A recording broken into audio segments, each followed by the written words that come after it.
Hello, and welcome to Today's Students, Tomorrow's Talent. I'm Dakota Palicki, and today I'm joined by my good friend and colleague, Dr. Catherine Weedle. Catherine, how is it going today? Hi, Dakota. Thanks for having me. It's great to be back on the show. Yeah, I'm super glad that you're going to be co-hosting and today's show and helping bring some really great guests. I think we have a great show lined up today. Yes, I'm excited. And this year has been long and hard, but we made it to December. And so let's start thinking about what happened this year and looking forward. Yeah, that's exactly right. On today's show, we're going to be reviewing what happened in 2020, which is probably the most understated sentence I have uttered all year, and going to be previewing what we're going to do and keep an eye on in 2021. Later in today's show, we're going to talk with one of our resident state policy experts. She was formerly the chief of staff to the Colorado Department of Higher Education and is now Lumina's strategy officer for state policy, Amanda De La Rosa. But before that, let's start at the federal level. Just a quick note to our listeners, we did have some technical issues with some of our first guests. We want to apologize for the occasional audio and video quality issue. But, you know, like everyone else, we're subject to all the technological issues that we're all experiencing on Zoom calls these days. So thanks for your patience. Catherine, who do you have lined up for us today on our federal policy segment? Yes, so we're really lucky and excited to have our resident director of higher education policy, federal policy, Jesse O'Connell, as well as our special guest, who is Danielle Douglas Gabriel, who is a staff writer at the Washington Post. Her beat is higher ed, and she focuses on the economics of education. So we're really excited to have their perspective from both the philanthropic and policy engagement side and from a journalist. Fantastic. Well, let's get started and listen on into that conversation. Thank you all so much for joining us today. Really glad to have you with us. Really good to be here, Dakota. Thank you. Yes, good to be here. Yeah, you bet. I know we were just joking, this would have been a great conversation for us to be having at a bar pre-COVID, maybe a drink in hand, but here we are being joined virtually, and I think it'll still be a lot of fun to have a chat a little bit. Because, talking about hiring a bar, as cool people do all the time, right? All the time. I know. I got to diversify my friends group. Sorry to all my friends out there. So, I know, Catherine, you and I have been talking about this a little bit about saying, what do we really need to be looking back at? It's kind of an understatement of what to keep an eye on that happened in 2020. So here we are, though. Yeah, here we are, December. It's been a very long year. It's been a long year for lots of families and communities, and we've seen a lot of that in higher ed. So again, we're so excited to have our guest here today. And I want to start with Danielle. And in looking back over this year, what do you think are the top 3 things that have gotten the most attention in higher ed? I think because of the pandemic, of course, the pivot to remote learning and how successful or unsuccessful that was for various schools and for various students, making sure that students were having a somewhat seamless transition and highlighting those who weren't. I think the other big story, of course, was college reopenings, what people's fall plans were going to be, who's reopening, who's hybrid, who's fully in person.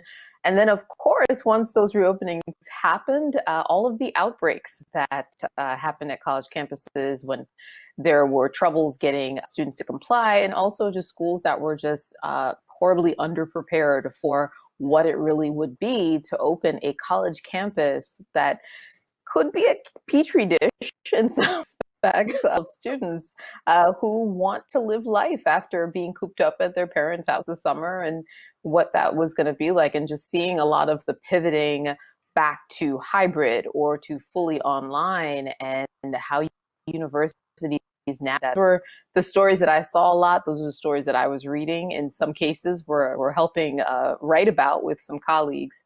So it was interesting just to kind of see all of that evolve over the last couple of months, and really excited to see what the new year brings for higher ed policy.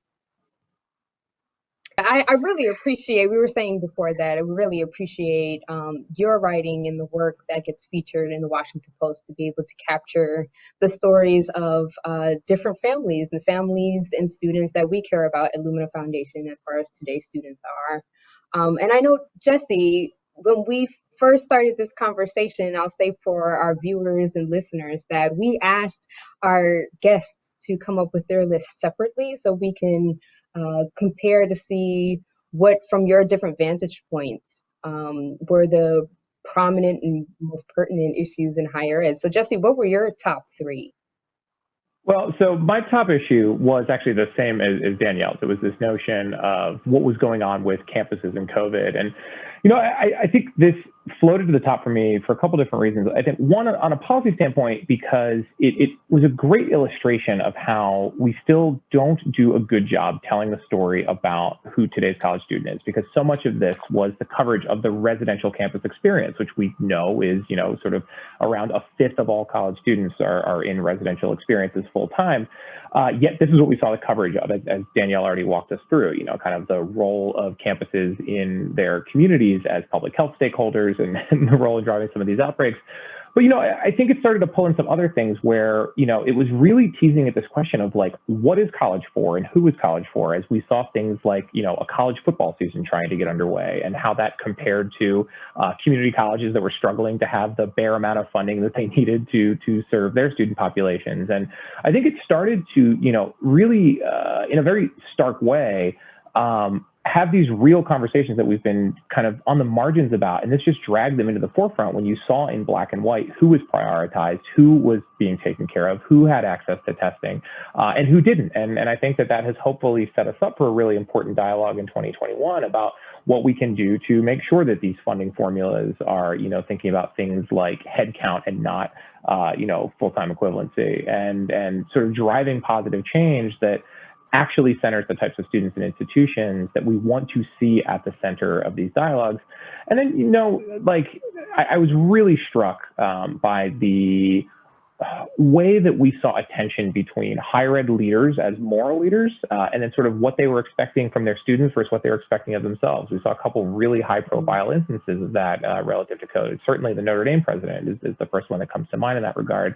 And I think that has likewise started a really important dialogue about higher ed leadership and kind of where that fits into overall leadership. And, all of this is kind of being driven because of the virus and because of sort of how the virus has showed up on campuses. I think that's a really great point. One of the, diving in a little bit, and I want to be clear, we've been trying not to do too much COVID coverage on the show, mainly because I'm not a journalist. I'm a guy with a microphone, and there are so many really great journalists that have out there been doing this. And so I want to be mindful not to belabor this point. But, Jesse, picking up on that point about moral leadership, I know for me, it's been interesting to sit and watch, and sometimes with utter disbelief, at some of the campus reopening plans and decisions to reopen full in person, the resistance still to some higher, some virtual learning kind of options. So, I guess I'm curious. I'm trying to always gauge my reaction with other very knowledgeable people. And, Danielle, let's start with you. I mean, as someone who has been covering a lot of this, I mean, are you still surprised at some of the decisions that campus leaders might have made during this pandemic? I am, and I do hope that a lot of some of those missteps in the beginning will inform the spring and how campus leaders decide to move cautiously forward. I think, I was a little disheartened at how little communication that a lot of leadership had with faculty and with staff and all those people who have to be on campus all the time, helps all those folks who are backbone of the operations. And one thing I think was really interesting, though, is that when I spoke to community college leaders, particularly community college presidents, they were having those conversations all the time. They were making sure that all the stakeholders on campus were fully in participation in their reopening plans in a way that I thought was really striking, and I wish we could highlight more. I thought, for all of the enrollment challenges a lot of community colleges are having, I thought they did a particularly good job with the least amount of resources in being able to pivot and in a way that was respectful to the education and the health needs of the population they serve, as well as the people who work there. So I think I wrote about that a little bit, but there certainly, I wish there were more stories about that rather than all the stories about the residential campuses. Because like Jesse mentioned, that is a part of the population, but that's not the entire population. And we need to make sure that we're not ignoring what that reality looks like for who attend those schools, for people who are supportive of those schools, and people who work. Jesse, is there anything that you would add to that conversation? Yeah, I think in a way this gets to the second thing that I flagged as the big topic in 2020, which is kind of like equity in higher ed, right? Because I do think, everything that Danielle just mentioned is one facet of that, right? Like, how are the students that we are trying to reach the most getting through this period? Students that we know are having issue with broadband connectivity, students that are having issues with costs that certainly go beyond their tuition, right? Grappling with hunger and transportation and childcare and things that have only been exacerbated by both this public health crisis and this financial crisis. And how are we telling the story of those students and thinking of them as kind of the prime recipient of our policy actions? And so, I think it has been really encouraging to see equity come to the forefront of the conversations. It's something I think that has been building for several years, and the public health crisis definitely accelerated it. But to see, this really robust dialogue around affirmative action, to see this, centering of borrowers of color in dialogues about student debt, to really, and Danielle, I'll come back over to you because, you've written some wonderful pieces recently about this, but to see the conversation around HBCU funding suddenly be getting, like prime placement in the pages of the Washington Post as both, we've seen some encouraging trends around donor behavior and some discouraging trends around, ongoing federal resources and other types of support that these institutions need. So I do think it's like, any accounting of 2020 needs to acknowledge the fact that there has been a really good, important dialogue around equity in higher ed, even if the results themselves still have a significant way to go to get to where all of us would be satisfied with the status of things. To Jesse's point, I think it's fantastic that we are seeing equity creep into conversations about what higher education policy should look like. But I'm really concerned that I'm already seeing it creep on out, especially I've noticed in a lot of the discussions about student debt cancellation. After reading so much great research over the last few years about how Black borrowers, Latinx borrowers are shouldering a larger percentage of the debt and some of the consequences of that debt, sometimes delinquency and default, than other borrowers, and people starting to acknowledge why it would be important to have race-conscious policy towards that to really address those kind of disparate impacts. A lot of the conversation lately has completely excluded that. Like, none of that research existed, and no one wants to talk about that or don't want to talk about any of the non-complete. And it's weird to me how we had all of this really progressive, interesting research on one hand, but then when the actual cancellation seems like it is coming closer and closer to fruition, or at least the possibility is stronger than it's ever been, all of that kind of nuance read of the situation has somehow disappeared, and we're back to it's patently unfair for people who've paid off their debt. It's patently unfair because high income earners would benefit. And while these are all valid points, it just seems like we are doing ourselves a disservice and this policy a disservice by not thinking about racial equity in any meaningful way when we're having these conversations. So I'm a little concerned that all that great progress we made in the last couple of months, years, talking about these things are kind of just dissipating as the potential for them actually coming to light is upon us now. I think this is a really great time to transition into the forecast for 2021. I think there's going to be a lot of different things happening in the federal policy space. And so with that, Danielle, what are your top 3 things that we as a field, practitioners and higher ed policy folks alike need to be paying attention to in 2021?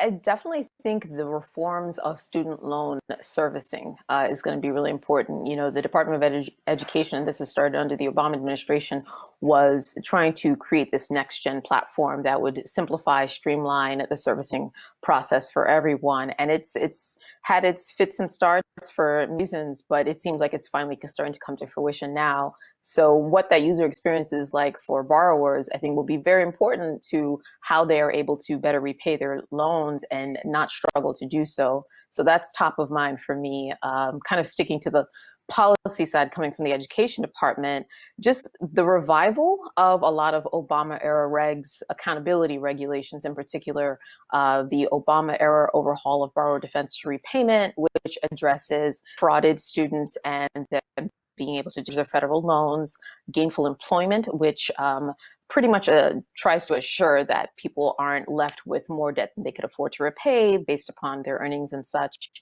What will be tricky and interesting is to see if the Biden administration is more forceful on these accountability regs that even the Obama administration was. Mhm. I think Kamala Harris will be the wild card here because, as California Attorney General, she was really instrumental in gathering a lot of the evidence that was used in the Corinthian Colleges cases, and especially for the Department of Education. So, will she be more forceful than even the Obama era folks were in that on that front? And then my big kind of I'm not sure if it'll happen, but it'd be really cool to see if it does, is the doubling of the Pell Grant. I feel like there is more bipartisan support for doubling the Pell Grant than, say, putting forth any kind of federal free college platform, which was a cornerstone of the Biden administration's higher education agenda. But I think they could get through doubling the Pell Grant before they could get through free college. Mhm. So Jesse, you and I, we've been work planning, thinking about what's happening for next year, talking and engaging with our partners. There's some things that I've heard from Danielle that seem about right. What are your type three? I mean, look, it's always encouraging when, you blindly submit lists in conjunction with one of the smartest reporters working at higher ed beat, and you basically put the same list forward. So I'm encouraged Yes. that, I'm on the same wavelength as Danielle. I completely agree with the kind of priority trends that he's identifying for 2021. I think double Pell, to me, I think we could use as a stand-in to say, like, there is going to be this really important conversation around higher education affordability and sort of bringing higher education costs under control. And it's not to say that that conversation hasn't been happening for years. It certainly is. Right? But I think we are now getting to a place where not only do we see an actionable solution, like increasing the Pell Grant, I think there's a lot of merit to that approach, particularly in how it would impact zero ESC students and sort of getting more money into their pockets. But it's important to think that, the way that you might implement double Pell, if you are sort of essentially like rewriting and expanding the Pell distribution table, you have the potential for more middle-class families to be getting some amount of Pell Grant. So I think there's the possibility that it changes the set of political stakeholders in that program in a way that might be very positive and kind of bring more people into that program and have them benefit from it, and therefore change who supports it and thinks of it as a program that is there. I don't think we should discount the power of that. I think all of this and this goes. I think the second half of all these conversations that we're having, whether it's student debt forgiveness, whether it's free college, whether it's making significant changes to Pell around how much and who gets it. I think the second half of all this conversation is like, how can we do all that and simultaneously have these hard conversations around what the delivery cost of a unit of education is? Because at the end of the day, we, to some extent, still have this bucket that has a hole in the bottom in it. And I think it's great that we are about to pour a whole bunch of water into the bucket. We need to pour water into the bucket. But we do need to make sure that like a bunch of it isn't continuing to run out the bottom. And I do think, to Danielle's really astute point, like I think we will get there through a return to this kind of like significant focus on consumer protection, a significant focus on accountability, which I fully expect to see the department take meaningful action in that space because they have the ability to do so. And I think, one thing that we can bet pretty heavily on over the next 2 years is anything that the administration is able to do on their own is far likelier than anything the administration has to do with in conjunction with Congress. Because even, whether it's narrow Republican control or sort of dead even Democratic control, it is still true that, the block of senators at the center of that kind of overlap is going to be the farthest by which you can push any policy idea, and kind of, trying to work within that reality constrains the universe of ideas that you're able to pursue. So, the administration being able to go it alone on certain things then gives them far more power, far more flexibility, and far more of an ability to execute their particular vision of things. So I definitely agree with Danielle that, whether it's gainful employment, whether it's borrower defense, whether it's getting back into a regime of sub-regulatory guidance around certain financial aid practices, I think all of that is likely in a way that, say, free college as understood in the popular media is less likely because of congressional constraints. So I want to kind of double click on something. I was having a conversation with a friend the other day who doesn't work in higher ed. And they had said, oh, I know I've been hearing a lot about, student loan forgiveness and student debt cancellation. Certainly, those both have somewhat, showed up on your on both your lists here. But I felt like I had to deliver them some bad news, because, they're like, hey, listen, I have like $100K of student debt for my French history degree in graduate school. And mind you, this person's like gainfully employed, and I'm not digging on their degree whatsoever. But I kind of had to break the news, like, I don't really think you're our target market when we talk about student debt forgiveness, because you still have a high income salary. So I guess, here's your opportunity to the world on this platform here, our podcast, of like, realistically, who are we talking about when we say student loan forgiveness? Like, I feel like we need to crush some dreams, but also give some hope for some folks. So can you help me right size who we're talking about when we talk about student loan reform, free college, those kinds of things? Yeah. I will say that there are a couple of different plans in place, right? So if you look at the Elizabeth Warren, Chuck Schumer, $50,000 worth of student debt forgiveness, I believe the last statistic I saw said that would cancel the debt for about 75% of borrowers right now. Wow. Because keep in mind, while you do have those stories of six-figure debt, and they are far more frequent than they used to be, they are not necessarily the norm per se. There are a lot of people who actually owe smaller amounts, and oddly enough, it is the people who owe the smaller amounts who are more likely to find themselves in default on their loans, often because they have dropped out of college or simply don't have the resources as a backup when they run into trouble, like some people who have the wealth to support them. But if we look at the Biden plan, which would be $10,000, and let's also keep in mind here, there's two separate Biden plans. There is the $10,000 student debt relief as a COVID response. And that is something that many policy folks believe that he could use executive action to take care of. Then there is the $10,000 that would go to people who attended public colleges or universities, and I believe also minority serving institutions and historically Black colleges and universities. And as long as you make under $125,000 a year, and that's separate, that would need congressional action for that. But even within that, people who are proponents of even 10,000 say you would wipe out debt for people who are struggling, who are really struggling in the sense that they are trying to make the decision between their rent or paying their student loans, or just having the burden of that debt lifted off of them psychologically, and what kind of opportunity that would open up for them to think about financial planning, whether that means saving for their own children and their college experience, or just putting away more money for a house or any of that. So it is not necessarily the folks who have the large six-figure debt who are going to benefit the most from these sorts of plans, but it would certainly take care of a lot of people who are kind of on the precipice of really having a hard time with defaults, delinquencies, and some of the more negative consequences of owing the government money. Sorry, Jim. Looks like you're gonna have to keep paying your stuff down. That's helpful context, because I think we all hear about it, and I don't know. I feel like student loan debt today is a common denominator amongst the American public. Maybe I'm wrong on that, but I think there's a lot of hope. I also want to just go back quickly too. Both of you have brought up some of the accountability regs. Jesse, you've talked about consumer protection, and I think for a lot of folks who don't follow higher ed, it's interesting to think about the word consumer protection in the context of higher education. Are we primarily talking about for-profit colleges here, or are there other players in mind that are really going to be impacted by any any kind of restoration of Obama era accountability regulations? Yeah, I think when you consider some of the more egregious examples of, institutions that have made promises to students and not delivered on them and subsequently closed and sort of left students really stranded, having made an investment of both time and resources already, a number of those institutions have been for profits. I'm always careful to say that, it is not, the tax status of an institution does not necessarily tell us something defining about their quality or not, right? Like there are bad post-secondary outcomes across the sector spectrum.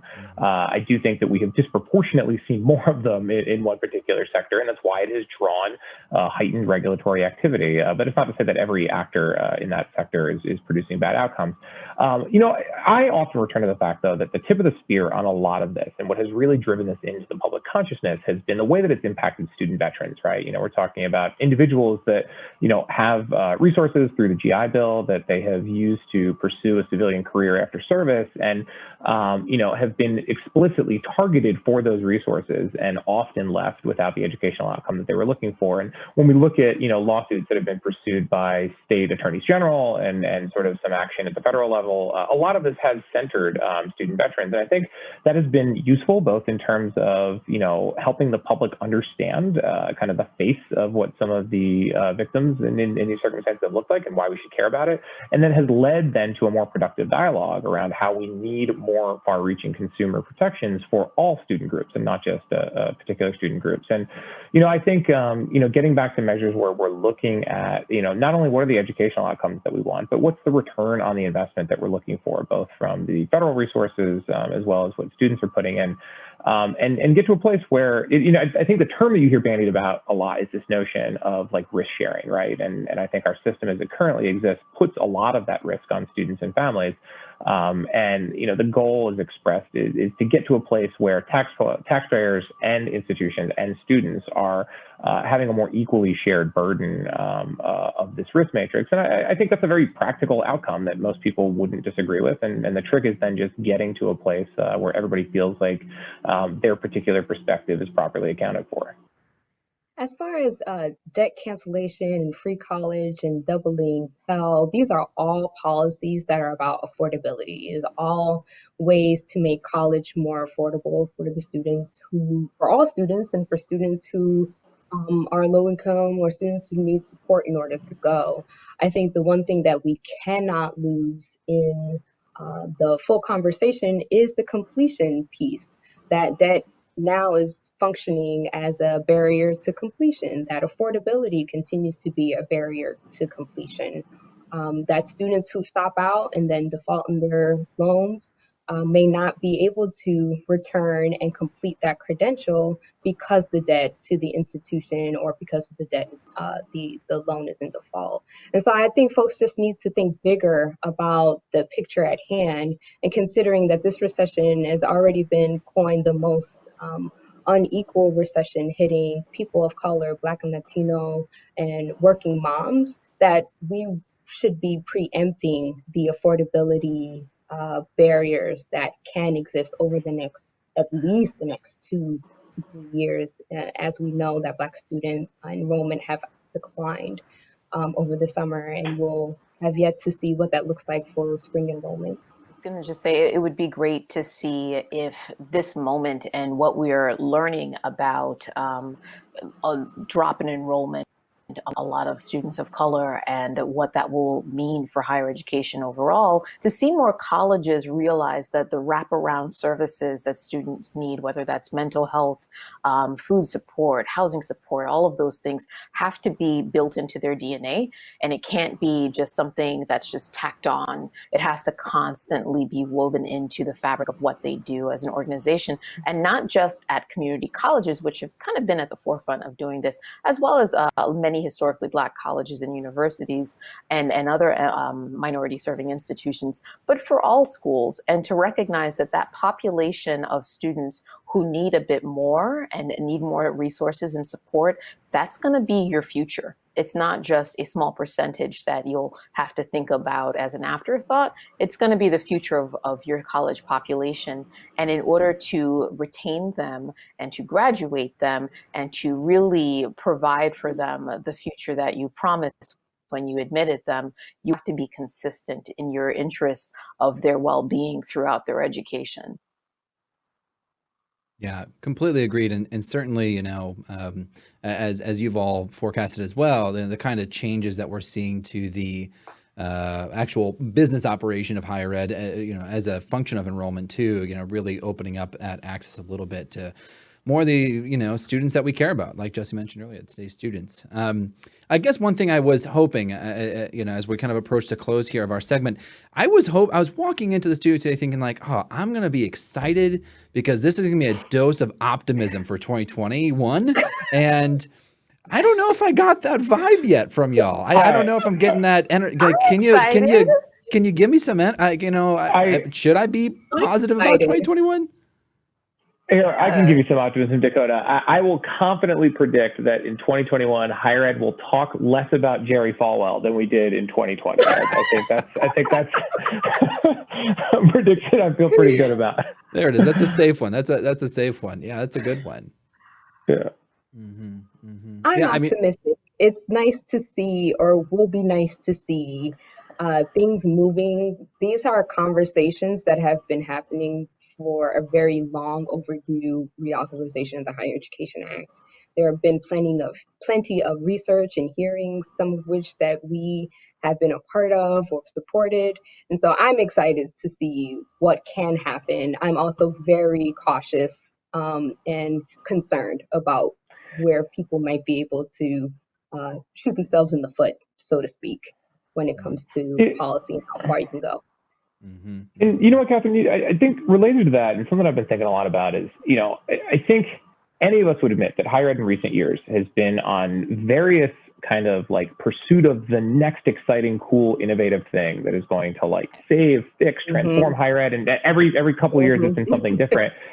And I think, to the extent that there might be a silver lining from the various unfolding crises that we're living through, it's that it has forced us to retrench and focus on first order things, right? Like, are there state budgets for higher ed? Are we funding our institutions? Are students getting the kind of support that they need?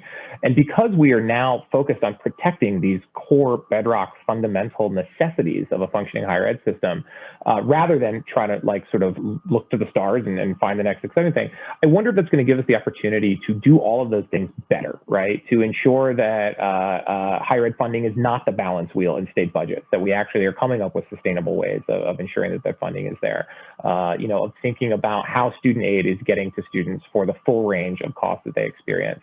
And I want to be clear, like, this is not me impugning innovation. Innovation is always super important. I just do think that what the immediate moment that we may find ourselves in is a moment of doing core things well, as opposed to doing new things in kind of different and interesting ways. Mm-hmm. I will say that is one of the things I'm really excited about too, Jesse, is that I feel like this moment has kind of reminded people that all of the elements of what really makes for strong higher education have not been addressed, okay? They've been ignored in some ways because we are always looking for the next big thing. And I hope to never hear the word MOOC ever again in life. Not disparaging it, I think it's a great idea and all, but what I'd love to hear more of is how delivery services for students from lower income families.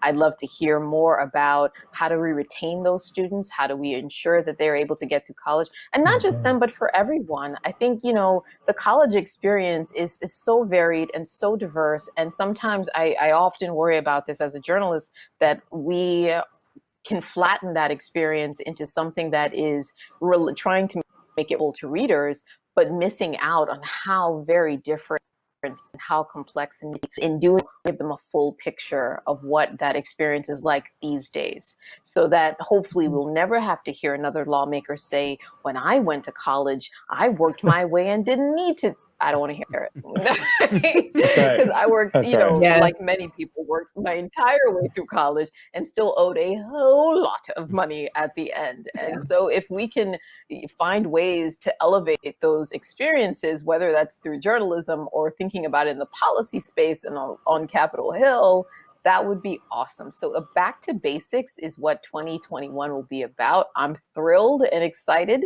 to write about it, to cover it. And I think we all should be, it's going to be an interesting year. It might be a lot of shooting yourself in the foot kind of moments, but there are also lots of opportunities to really see fixes to things that have been long-standing problems and inequities within higher education get addressed in more meaningful ways that's more thoughtful of the rich, diverse populations for which these colleges and universities serve. So I'm excited. I fist pumped there. That's my There it excitement. is. And I guess one of my other questions. So, in this has all been a very good and serious analysis of the facts at play and what we have, given your expert advice. I'm also curious about your your wildest dreams. So thinking about like long odd bets. What is something pretty out there that you feel if you could put down $1 on a long odd bet would happen in 2021? What do you think it'd be? HEA reauthorization. Those I'm are long sorry. odds? Those are long odds. Yes. I don't know. Oh. Yes. I would I've say if written healthcare at goes least one first. story. Yes. Every year is like, it's coming this year. It's coming this year. No, guys, wait. It's coming this year. Healthcare No, comes first. healthcare will come first. I mean, everything comes first. And it's hard because I can't make an argument for anyone saying, well, we have all these pressing matters at play, so this is not as pressing. I get it, but we keep doing that to higher education, and then all of these problems that we all know exist continue, and that erosion doesn't stop because we've decided that we're going to hold off another year. So I don't know. Mm-hmm. Jesse, how about you? If I had to make a long shot bet on 2021, where I put $1 down on something that I hope happens, how can I not say Infrastructure Week? I mean, we've been waiting for so long, and I feel like it's finally time for it to come through. No, so in that joke, there's a truth, which is to say, I would be really encouraged in 2021 if we started to think of large parts of our higher education system as infrastructure, as critical, necessary parts of the community that it's in, right? And that includes, certainly expanding network connectivity and broadband to many more parts of the country as we continue to do remote learning. And I think we should also accept that, even as we get through the virus, I think remote learning is going to continue to be a huge part of what these campuses do, because there is a potential business model there for some of them, right, in terms of reaching their students. There's a student service model there in terms of working with students that don't have the chance to get to campus every time. And we can't do that equitably or successfully if we don't expand the infrastructure. But even beyond that, I think some of the most important research over the past 2 years to 18 months that has really started to seize the consciousness is this notion of education deserts, right? Is this notion of the significantly vast parts of our country where there is not a lot of education nearby, and if there is, it's your one option, right? I think the myth that we tell ourselves about American higher education is that you pick 10 places you like and you fill out the applications and you wait to get the letters and you find out where you get in, and yes, we have made a lot of movies that track that journey, but for the median American student, they're going to the one place that they can drive to in between shifts of their job, right? So I think, again, the notion that higher ed is infrastructure and we need to put that infrastructure in more places or do a better job of more efficiently distributing our existing capacity, potentially through, remote learning models. That is something that I'd love to see us accept as the center of the higher ed dialogue more. I don't think that is a likely thing to happen for a ton of reasons, political and otherwise. And, I think, everyone forgets that higher education and higher education leaders are very important political stakeholders that are subject to both positive and negative political forces. And changing that status quo is hard. But I do think shifting this frame of how we think of what higher ed is and who it is for would be a really important thing to make progress on in 2021. Again, thank you for joining us, taking some time out of your day. And I know I'm looking forward to reconnecting well into 2021, maybe even in person, and seeing how many of our predictions are holding true. So thanks for your time today. Appreciate you having us on. Thank you so much, Dakota. Thanks, Catherine. Thank you. This is awesome. Yeah. All right, y'all have a good one. Welcome back to Today's Students, Tomorrow's Talent. Catherine, what a really great last segment that we had with Jesse and Danielle. Yeah, I'm really excited that we were able to have both of them, and their insights were so important for the field. Yeah, I know. And Danielle's reporting is super great. I'm really thankful that you were able to help bring her in and have that conversation. It's always really good to hear from her and directly rather than just reading her great reporting in the Washington Post. So let's shift now to talking a little bit at the state level. We're really excited to be joined by one of our fantastic colleagues responsible for Lumina's state policy efforts, Amanda De La Rosa. Amanda, thanks so much for joining us today to talk about what happened in 2020 and what to look forward to in 2021. Thanks for having me. I'm excited to be here. Yeah, so we just finished a conversation with all the things that we kept an eye on over the past year at the federal level and what we might expect. And so, give us a sense of, as you kind of sum up the what a year it's been of 2020, what took your list of major themes at the state level? Well, it was certainly a boring year, Dakota and Catherine. Not much happened. I mean, this has got to be one of the craziest years in history, as particularly at the state policy level. State actors were really focused on three things: crisis management, state budgets, and racial equity. On the crisis management side, we're not just talking about COVID, although of course, overnight switch to virtual instruction, learning and student support was huge. But also, state leaders dealt with wildfires, hurricanes, outbreaks once they eventually had students back on campus, mass protests. It really was a crazy year. And overnight, we saw higher ed leaders assume the role of emergency managers. I think another shift that happened is, governors and institutional leaders alike really started depending on the state higher education executive officer, the SHEO, as a centralized coordinator for the entire system of higher ed. We saw governors and presidents really relying on that SHEO to be kind of the liaison to communicate day by day as things were shifting and changing. And on this, on the state budget side, I think budgets were mostly flat for fiscal year 2021, but we really have CARES Act and rainy day funds to thank for that. Those made state budgets whole. We don't think that will be the case this next year and the year after. So that's something we'll be watching. And then finally on racial equity, I think really starting in May, higher education leaders that had already been focused on, the deep inequities experienced particularly by students of color, really got more wind beneath their wings to really amplify efforts that were already underway to examine where, structural inequities live on the state policy side. So really, I think those are the major themes of 2020. Did you, you've obviously had conversations with SHEOs, and as someone who used to work for a SHEO yourself, you had a front row seat of what that role looks like. And I guess, how different is that role today? Did you see SHEOs doing things that they normally didn't have to do before? Absolutely. State higher education leaders were in daily conversations with institutional leaders, and that had not happened in the past.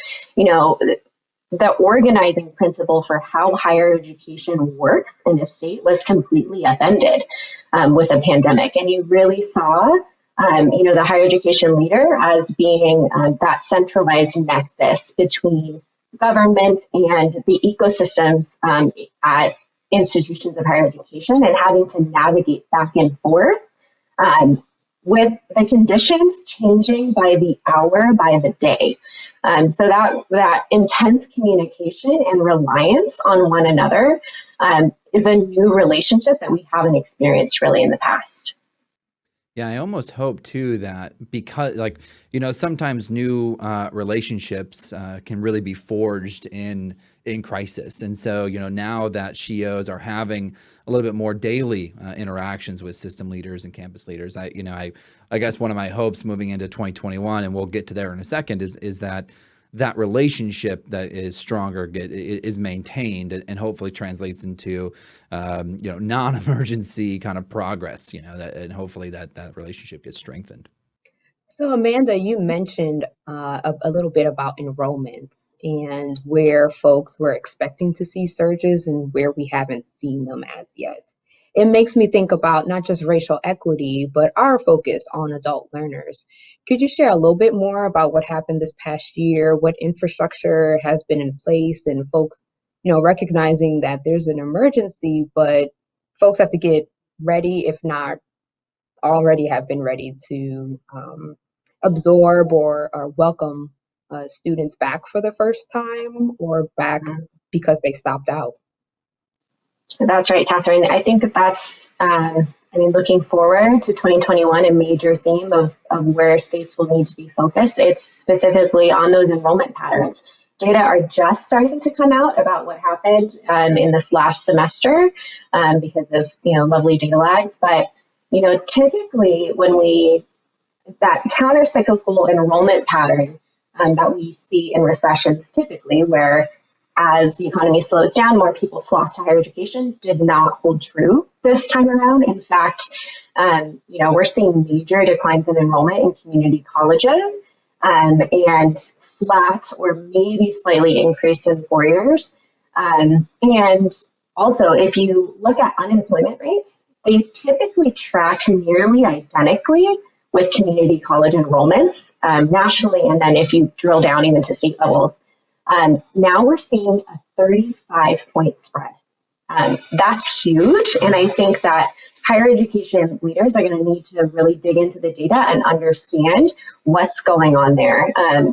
Catherine, as a mother myself, we're seeing women and Black males in particular matriculating to higher education or choosing higher education as an option right now, much lower levels than we have in past recessions. And I think there's a big childcare issue going on here. And that's a lot of what's happening potentially for some adults, women in particular.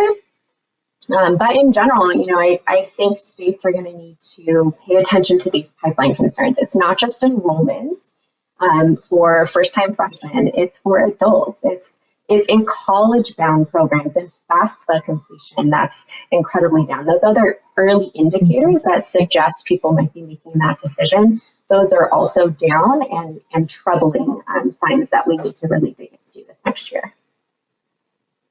Yeah, it seems too, we're of course, those of us who are in higher ed are very concerned about enrollment, and I think one of the reasons we're concerned is because, we're actually seeing positive progress and momentum on attainment rates, particularly at the state level. But I know those have some racial equity implications too, Amanda. Wondering if you can just give us a quick thumbnail on the kind of progress we've been making in 2020 despite all these challenges, and maybe that's a good bridge into 2021. Yeah, that's exactly right, Dakota. So we're definitely seeing attainment tick up and completion tick up across the nation. But when you drill down, we continue to see differences in outcomes by race, ethnicity at the state level. And that's something that we're continuing to be really concerned about. And we know will only be exacerbated as a result of the pandemic. So that's something that, states are going to need to continue on. To hit the quick themes on where we're heading in 2021, more on crisis management. I think we'll be continuing to see questioning whether people should be, in person or not. We'll see if institutions play a centralized role in helping with vaccine distribution. We will hopefully see leaders pay more attention to those pipeline concerns and those early indicators that things are amiss. State budgets. We are anticipating gaping holes in state budgets. We are asking leaders to pay attention to not just taking across the board cuts. Those can have disproportionate impacts, particularly on those students that we're trying to serve the most. We really want our leaders to be focused on preserving funding for institutions that can serve Black, Hispanic, and Native American students best, and also prioritize need-based financial aid.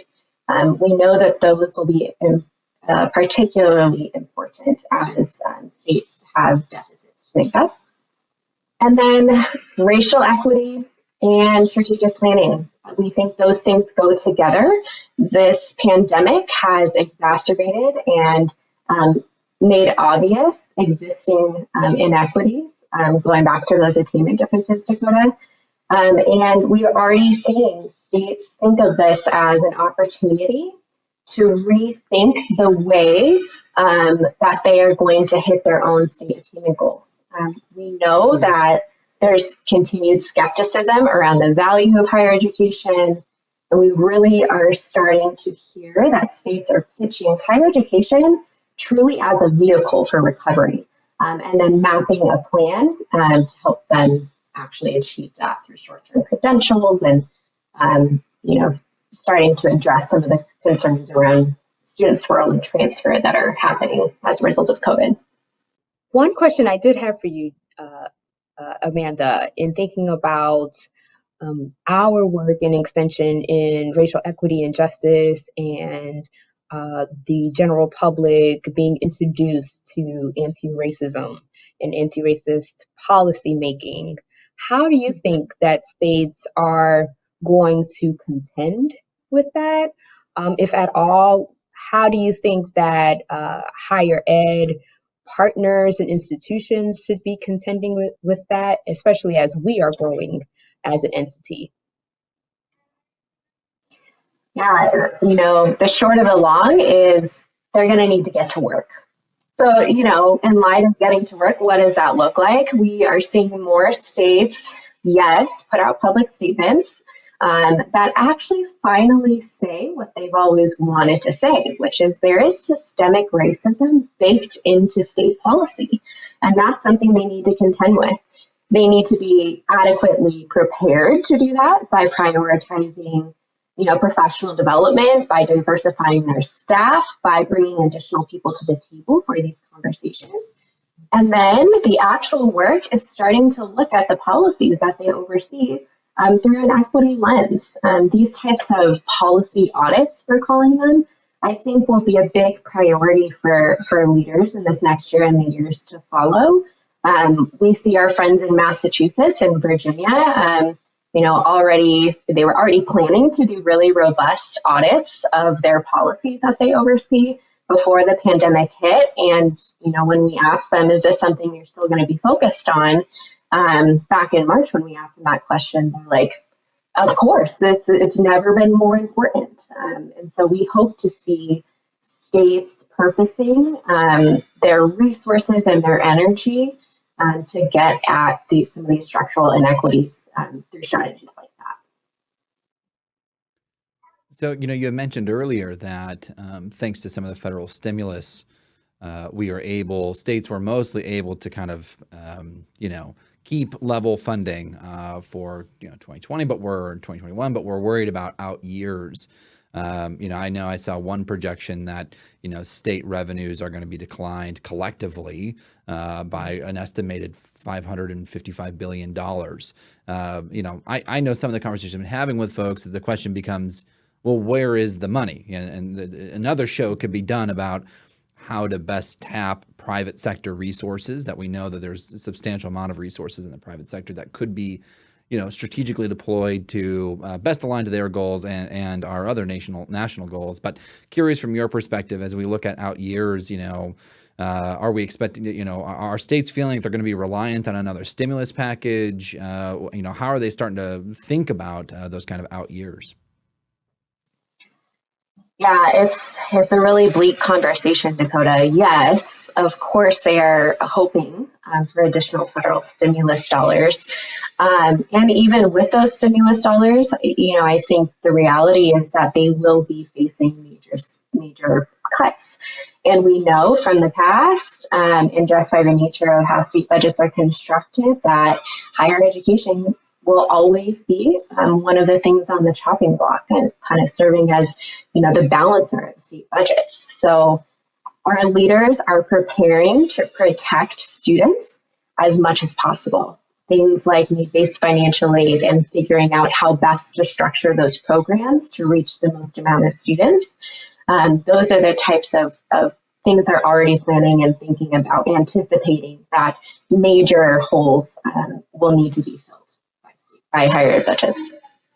It does seem though, and it's funny because as we were going with the federal policy conversation too, we kind of like still tipped into this like bleakness, like, and I don't know if there's just like a, like that cloud of the 2020 cloud just like hanging over us, and we're like, I don't know, don't want to get our expectations too high about 2021, but I think that, I guess one of the things I'm hopeful for, and Amanda, like, be a set of brakes for me if I'm just too far out, but there is this, we can't treat this recession that we're in like other recessions because it's not caused by the same things. And there's a distribution effect that's different in this recession than there was in other recessions. And so one of the things that I'm hopeful by, or hopeful about, I should say, is that because of where we're at, there is going to be an increased attention paid to today's students, the students that we care about, trending adults, people raising families and trying to go to school, people working full time and trying to go to school, get the kind of education and training they need. We know the importance of our community college system, of our public institutions, four-year system. Do you share that optimism? I mean, do you think that there like a potential silver lining of this very gloomy cloud is that at the very least, we're changing the conversation about higher education funding to say it's not about just the traditional pipeline anymore, but it is about kind of inclusive talent development from a state perspective? I'm going to give you the optimistic answer, Dakota, because it sounds like you really need some optimism. I do. Yeah. I think there are people on both sides there, right? There are the state leaders that are just going to have their blinders on and hope to maintain funding and maintain as much as possible and do the least amount of harm to the most amount of people. And then I think there are certainly leaders who are focused on today's students, who are focused on thinking about the disparate impacts to different people, and will want to redesign policy, will want to make choices to help support those people the most. So we already have a lot of people asking questions around how they can improve their transfer and articulation pipeline to ensure that as people decided to go with a community college with the intention of transferring to a four-year to complete a bachelor's degree, that pipeline is as smooth as possible. And questions like that are already being raised. So I think that does give some hope and some optimism that out of this, we'll see some better policy all around, particularly for today's students. Wow, Dakota, that's 3 for 3. That's 3 guests for 3 who are optimistic. That's right. I will say though that if that's the optimistic response, boy, we're in for a treat. Because if the optimistic response is, hey, there's still a good number of people out there that are just trying to figure out how to do the least harm to the most people. I mean, it's like the opposite of the Hippocratic Oath. Oh boy. Well, that's exciting. Either way, I am optimistic. I mean, call me Pollyannish for a moment, which I usually do not get accused of being. But I don't know. I think that there's pockets of really good. And what we will continue to see is these pockets will outperform other pockets, and then imitation, hopefully, right, and replication. So I guess to put another spin on what you're saying, Matt, I really hope that those leaders who are thinking a little bit more proactively about today's students and about how to use this as an opportunity to reprioritize and retarget some resources. I hope other people come along with that, with those leaders, and do the same for those states. Dakota, earlier we were talking about these new relationships or newly strengthened relationships as a result of the pandemic. And we're seeing that play out in strategic planning conversations. Specifically Virginia, Texas, Missouri, Illinois, Alabama are just a handful of states that are thinking about their strategic plans right now. And I think that those relationships that have recently been fortified will help to engage more deeply in these strategic planning conversations that hopefully have a really lasting effect. We're seeing them have honest and frank conversations around equity and inequitable outcomes, particularly by race and ethnicity, in ways that we haven't heard as overtly in the past. And we're also seeing in those conversations, a lot more focus on short-term credentials and alternative pathways that are more inclusive of more people. So, Amanda, one of the things we haven't talked about yet is the impact the election might have had on states and state policy. Any thoughts to share about that? Was there any major shakeups or anything like that we should be aware of? There really is not a lot to say, Dakota. The election did not have a huge effect at the state level. I think we saw maybe 2 chambers of state legislatures flipped from Democrat to Republican, and outside of that, not a lot of change. So also, I wanted to ask, I've been asking, and feel free to dodge this question if there isn't anything for you, but if I'm thinking about long odds, right? So, if you had $1 and you wanted to place it on a very long bet, not likely to happen, the real long odds of something, but would be great if it did happen. What would you bet on in the state policy space? What would be a far-fetched bet that you would love to see happen? I would love to see the eradication of merit-based aid at the state level. Ooh, that's a good one. Say more. That's a good one. Yeah. So what I have to say on this is that this is a huge area where we see very limited state dollars going to students who just simply don't need it the most. If we look at the data on, where merit-based aid goes, it is not to low income, largely not to students of color. And so I think as states are making tough choices, if I could have, one dream, it would be for them to really reprioritize those dollars to be around need instead.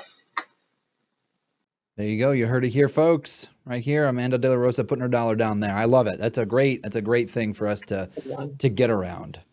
Well, Amanda, thank you so much for taking some time and joining us today, recapping what happened last year, looking ahead to next year. I know Lumina is really far better off having you here with us and shepherding this work on the state policy side, and certainly looking forward to a optimistic and bright 2021 when it comes to state higher education policy. So thanks so much for joining us today. Thanks, Dakota and Catherine. Well, gosh, Catherine, what a great show. Thank you so much for sitting in and co-hosting with me today and bringing together some of these really great speakers. It was a good conversation, I thought. I really enjoyed it, and thank you again for having me, Dakota. Yeah, totally. And Happy New Year to everyone. That's right. Happy New Year. If I don't, I think we'll see each other again pretty soon. We work together often, so I guess I'll see you later today virtually. But yes, Happy New Year to everyone else. Yeah. I'll see you on a Teams near you. That's right. Coming soon via Zoom. Wonderful. Well, thanks again, Catherine, for sitting in with me today. There's a lot for us to keep track of as we enter 2021. We need to maintain our collective focus on racial equity. We need to maintain our momentum on increasing opportunities for people to get the education and training they need to live a prosperous life.